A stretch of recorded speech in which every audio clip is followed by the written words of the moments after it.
महाभारत का ऐसा योद्धा जो पूरे पांडव सेना को एक ही वार में पराजित कर सकता था। एक ऐसा योद्धा जिसे अमरता का वरदान प्राप्त था, जो खुद रुद्र का रूप था, जिसने ऐसी क्रूर हरकत की थी जिसे देखकर दुर्योधन जैसा पापी भी कांप उठा था।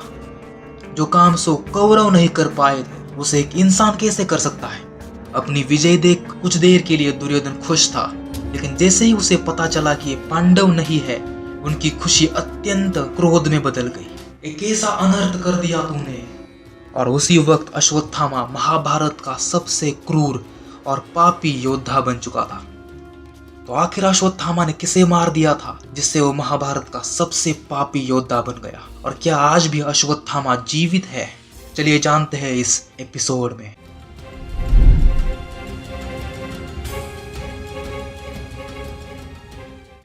महागुरु द्रोणाचार्य जो कौरवों के गुरु थे, जिनके ज्ञान और शक्ति को हराना किसी के बस में नहीं था, उन्होंने अपनी कई साल की तपस्या में महादेव से एक वरदान मांगा।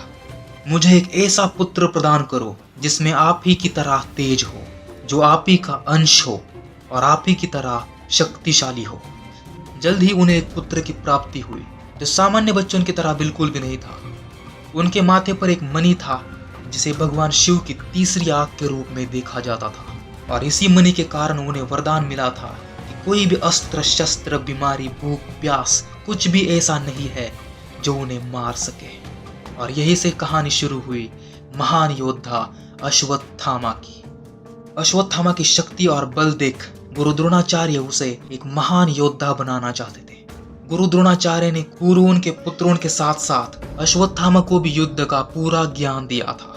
ब्रह्मास्त्र चलाने का ज्ञान जो सिर्फ अर्जुन के पास था, उसे गुरु द्रोणाचार्य ने अपने पुत्र अश्वत्थामा को भी दे दिया, जिससे वो महाभारत का सबसे क्रूर योद्धा बनने वाला था।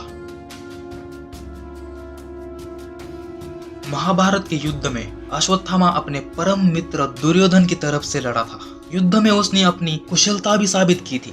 युद्ध के 14वें दिन कौरवों के नेतृत्व गुरु द्रोणाचार्य कर रहे थे। उन्हें कोई भी हरा नहीं पा रहा था, जिसे देखकर श्री कृष्ण ने चालाकी से उन्हें शस्त्रहीन कर दिया और धृष्टद्युम्न ने उनका वध कर दिया। जैसे ही ये बात अश्वत्थामा को पता चली कि छल से अपने पिता का वध कर दिया, वो क्रोध से भर चुके थे। उसी रात अश्वत्थामा पांडवों के निवास स्थान पहुंचे और पूरी पांडव सेना को तबाह कर दिया। एक छोटे तंबू में अश्वत्थामा ने देखा कि 5 लोग सो रहे थे। अंधेरे में अश्वत्थामा ने उन्हें पांडव समझकर एक एक करके मार दिया और एक को भीम समझकर उसका सिर धड़ से अलग कर दिया और उसे लेकर दुर्योधन के पास आया। खून से लिपटे हुए अश्वत्थामा को पता चला कि उसने पांडवों का नहीं बल्कि उनके पुत्रों का वध कर दिया है। अगली सुबह जब पांडवों ने इस घटना को देखा तो उनके आंखों से आंसू नहीं, क्रोध की अग्नि बह रही थी। एक ऐसी आग जिसमें अश्वत्थामा को जलाकर राख करना चाहते थे, लेकिन उसके वरदान के कारण उसे कोई हरा नहीं सकता था। युद्ध के 18वें दिन एक भयानक युद्ध शुरू हुआ, जिसमें अश्वत्थामा ने ब्रह्मास्त्र चलाने का निर्णय लिया। एक ऐसा अस्त्र जो पूरे ब्रह्मांड को तबाह कर सकता है। श्री कृष्ण ने भी अर्जुन को ब्रह्मास्त्र चलाने की सलाह दी, लेकिन ऋषि वेद व्यास ने उन्हें समझाया और अपने अपने ब्रह्मास्त्र वापस बुलाने की सलाह दी। अर्जुन ने अपना ब्रह्मास्त्र वापस ले लिया, लेकिन अश्वत्थामा को वापस बुलाने का ज्ञान नहीं था। वेद व्यास ने उस ब्रह्मास्त्र को बड़े से पहाड़ की तरफ मोड़ने की सलाह दी, लेकिन बदले की आग में अश्वत्थामा ने उसे उत्तरा के पेट की तरफ मोड़ दिया। उत्तरा जो गर्भवती थी, जिसके पेट में पांडवों का आखिरी अंश था।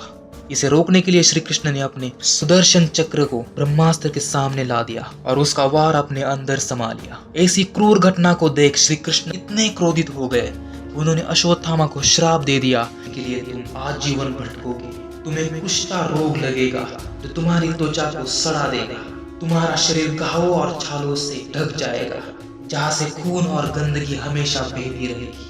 कोई तुम्हारी मदद नहीं करेगा, ना कोई तुम्हें खाना देगा, ना सहारा। तुम एक भिक्षुक की तरह जगह जगह घूमोगे बिना किसी आराम के। मौत भी तुम्हें बचा नहीं सकेगी, क्योंकि तुम हमेशा जीवित रहोगे। और भीम को आदेश दिया कि वो अश्वत्थामा की मणि को निकाल दे। और तभी से यह माना जाता है कि अश्वत्थामा आज भी धरती पर भटक रहे हैं। मध्य प्रदेश में एक किला है जिसका नाम है अशिलगढ़। वहाँ के स्थानिक लोगों का कहना है कि इस किले में कई सालों से एक आदमी भटक रहा है, जिसके माथे से खून बहता रहता है, जिसने अपने पूरे बदन को कई कपड़ों से ढक लिया है। ऐसा माना जाता है कि अश्वत्थामा आज भी इस किले में भगवान शिव की पूजा करने आते हैं और रोज सुबह शिव जी पर फूल चढ़ाए हुए मिलते हैं। अश्वत्थामा आज भी हमारे बीच कहीं भटक रहे हैं, जो भगवान विष्णु के 10वें अवतार कल्कि की प्रतीक्षा कर रहे हैं, जिनका साथ देकर वो कलयुग को पाप से मुक्त करेंगे और खुद के श्राप को भी।